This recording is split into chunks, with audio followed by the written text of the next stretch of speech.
Dia Lubis and the Polish Sausage Quest. Dia Lubis was having a slow and boring day at the kitchen of the Malaysian space colony on the Europa moon orbiting Jupiter. After failing to convince Princess Irulan to taste her golden duck dinner, Dia's longing for culinary perfection had faltered. Dia knew that she should be grateful that her life was spared. In her unfettered desire to cook the perfect golden duck dinner, she had given a toxic radioactive apple to her commander Nik Teogu. It was pure luck that Princess Irulan found out about Nik Teogu's treasonous plans. Otherwise, Dia could have lost her life for her mischief. Dia Lubis, I need you to cook the best biala kielbasa that has ever been prepared at this space station. Dia turned to the source of the authoritative voice and frantically bowed down at Princess Irulan. Why had the ruler of the Malaysian Empire made her way to Dia's kitchen? Dia kneeled to Princess Irulan and kept silent, not as much out of sheer respect, but out of fear of revealing her ignorance of the cuisine. She had no idea what biala kielbasa was. Don't worry about royal protocol for now, Dia. You saved my life, and this is not an official meeting. We can speak as friends, Princess Irulan said gently. Dia hesitated. Would she be honest enough to admit that she had no idea what kind of dish the princess had asked her to cook? I'm sorry, Princess. I don't know what biala kielbasa is, Dia admitted in shame. Oh, so that's why you are so quiet all of a sudden? You could have asked me then and there, and you would have saved me some time. I'm the ruler of the Malaysian Empire, after all, Princess Irulan replied sternly. I'm sorry, Your Highness, Dia apologized. Don't worry about it. Biala kielbasa is a type of Polish sausage. I spoke about your excellent culinary expertise when I met with the Polish president earlier today. I claimed that you can cook better Polish sausages than his chefs could. I'm having dinner with him tonight. Chop chop. Now make me proud, Dia, my little darling. I will do my best, Princess Irulan, Dia replied sweetly. I know you will. Here is a royal letter that grants you the right to use the wormhole generator to look for the ingredients. As much as I love your enthusiasm, I can't have you poison the current commander of the base again. It's a work health and safety issue, Princess Irulan stated, winked, and handed Dia a royal decree and then left the kitchen. Dia stared blankly at Princess Irulan as she left. What an opportunity that lay ahead of her. She could finally get her recognition as the ultimate galactical space chef. There was only a slight problem. How could she learn and master the preparation of a completely new dish in just a couple of hours?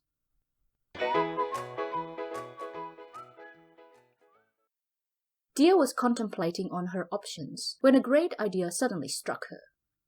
Her answer to mastering the making of kielbasa sausages was to travel back in time and train from the inventor of the sausage himself. If she traveled back in time, she would have plenty of time to learn, and she could return to the present with enough knowledge to make the splendid dish. Dia did some research online, and she found out that Chef Sigismund had invented the kielbasa sausage in the 14th century, some 800 years earlier. If she could convince Chef Sigismund to teach her the recipe of making the sausage, she would overcome this challenge and cook the perfect biala kielbasa. Yes! Worrying that Chef Sigismund might refuse to teach her the technique of making the sausage, Dia realized that she could trade his expertise with a rare item. Gold was practically unheard of in the 14th century, so serving him golden duck would not be a popular option. There was, however, an item that would be very popular. Malaysian scientists had developed a type of chili plant that could cure smallpox. While this was a useless invention in the 22nd century when no one had smallpox, it would be a very popular invention in the 14th century when the disease killed people left, right, and center. Having decided on her bartering object, chili plant from the kitchen, Dia headed to the portal for her first trip back in time. Sniff, sniff, blurg! Dia arrived in Warsaw in the year 1392, and she didn't like what she smelled in the air. In the 14th century, humans had not invented proper plumbing, and the entire city smelled of sewage. Ew! Would she find the technique of making the best kielbasa sausage during this barbaric age? A city guard approached Dia and spoke.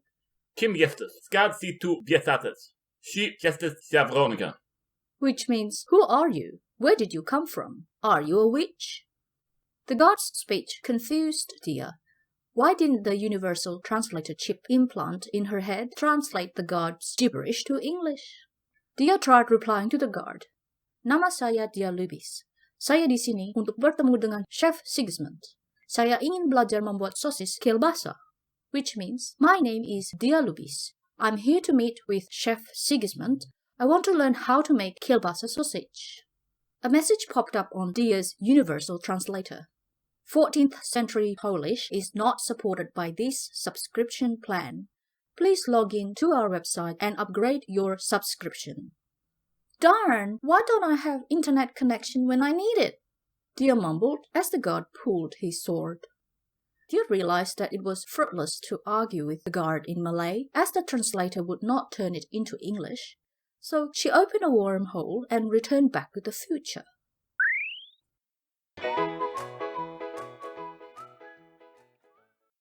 Half an hour later, Dia was again back in the smelly 1392 city of Warsaw. It had taken forever to update her universal translator with the 14th century Polish language pack, and it had cost a pretty penny. But it would be worth it. She could still save the day by serving Princess Irulan the best kielbasa sausage that anyone had ever served on the Europa moon. The same guard approached Dia again. Who are you? Where did you come from? Are you a witch? Dia smiled when she realized that her software update had worked, and she replied, My name is Dia Lubis. I'm here to meet with Chef Sigismund. I want to learn how to make kielbasa sausage.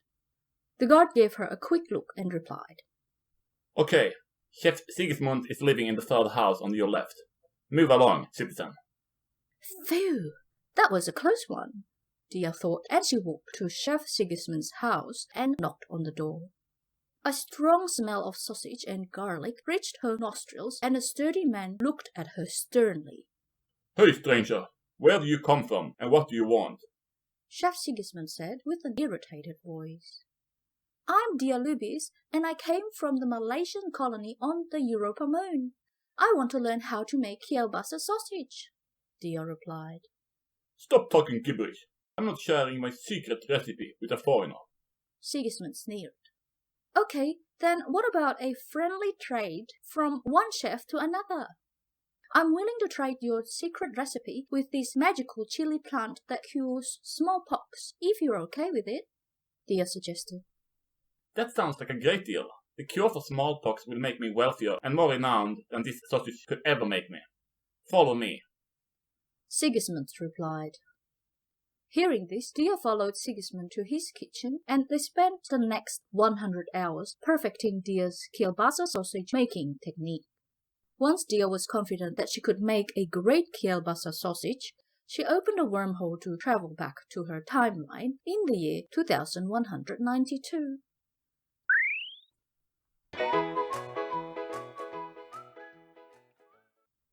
Dia, you have changed history and put yourself out of existence. Lucky I found you. When Dia opened her eyes, she was in the realm of Cerealia.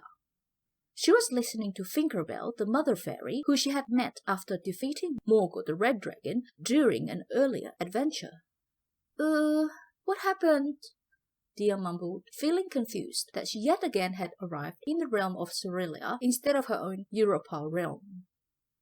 You changed the fate of humankind by altering the past, and so the trajectory of time has changed, Finkerbell revealed. Huh? I don't understand, Dia replied confusedly. When you gave Chef Sigismund the smallpox-curing chili plant, you changed everything that happens after. When Polish people stopped dying of smallpox, Poland became the mightiest nation in Europe. They traveled to America and allied with the Aztecs, which were supposed to have become extinct due to the smallpox disease. The Aztec-Polish alliance was unstoppable, and they conquered the world, so your Malaysian empire had never existed, Fingerbell revealed. I still don't really understand what I have done, Dia asked, still feeling confused.